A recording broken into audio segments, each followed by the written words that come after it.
La Bible dit que nous connaîtrons la vérité nous affranchira. C'est Jésus qui a fait cette déclaration. Et la question est posée ailleurs dans l'Écriture, qu'est-ce que la vérité? Il est répondu, la parole de Dieu est la vérité. Donc cette parole que Dieu nous a donnée en partage, qui a été manifestée en chair en la personne de Jésus-Christ, elle nous a été donnée pour nous affranchir, pour nous délivrer de nos maladies si nous sommes malades, pour nous délivrer du péché, pour nous permettre de vivre une vie qui vaut la peine d'être vécue, si je peux dire. Et pourtant, à travers nos voyages avec mon épouse, nous rencontrons beaucoup d'enfants de Dieu qui sont malheureux, justement, et qui sont même parfois dépressifs à cause de mauvaises interprétations qu'ils ont reçues de la parole. Donc il semble que dans beaucoup de situations, cette parole a eu son effet inverse, et nous ne pensons pas que cela vienne de la parole elle-même, qui est parfaite, parce qu'elle est un don de Dieu, et a été envoyée, je le répète, pour notre bien, mais à cause souvent de mauvaises interprétations que nous faisons de cette parole. Et donc cela devient une arme à double tranchant, cette parole qui nous a été donnée pour nous donner la vie. Si nous ne la comprenons pas avec l'Esprit de Dieu, ça devient la lettre qui tue, sans l'Esprit qui vivifie. Et qui accuse.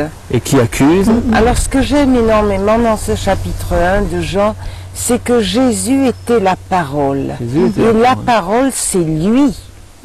Alors chaque fois que nous la lisons, nous prenons des forces. Parce que Jésus est vivant, il est ressuscité, il est vivant. Et chaque fois que nous lisons la parole de Dieu, la vie entre en nous. Et d'ailleurs, nous le sentons nous-mêmes. Quand nous commençons notre journée en l'établissant sur la lecture de la parole et en nous laissant inspirer, pas seulement la lire bêtement, comme on lirait n'importe quoi, hein, mais en s'imprégnant de la parole de Dieu, cette parole étant Christ, il nous inspire aussi. Et donc c'est une dynamique. Tout à fait. Et la parole, ils deviennent vie, ils deviennent comme une nourriture.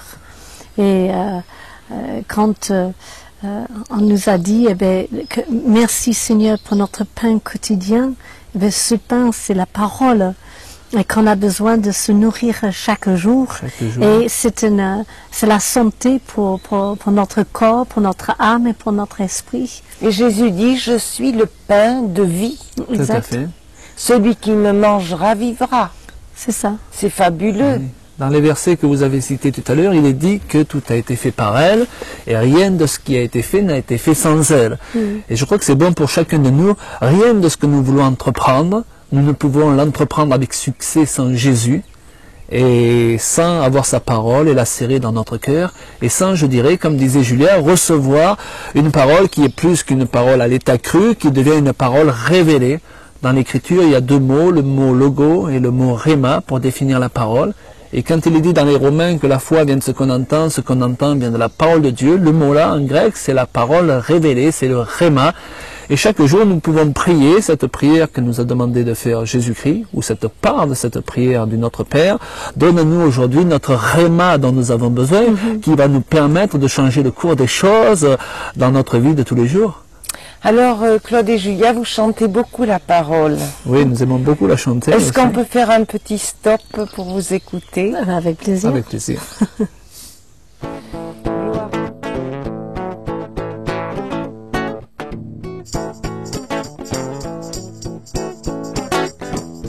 Nous invoquons la puissance de ton nom, du sein de nos faiblesses et de nos imperfections.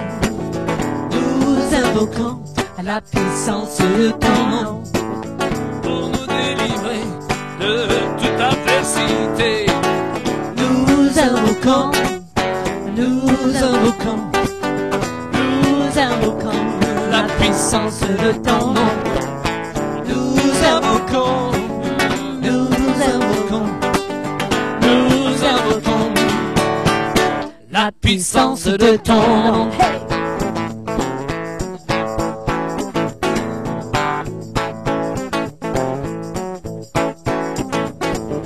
Nous invoquons la puissance de ton nom sur ceux qui sont oppressés, sur tous les accablés.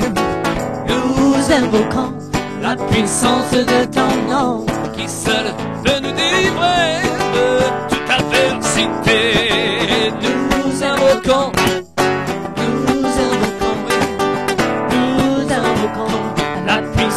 de ton nom. Nous invoquons, nous invoquons la puissance de ton nom. Oui, nous invoquons, oh oui, nous invoquons Jésus, nous invoquons la puissance de ton nom. Yeah.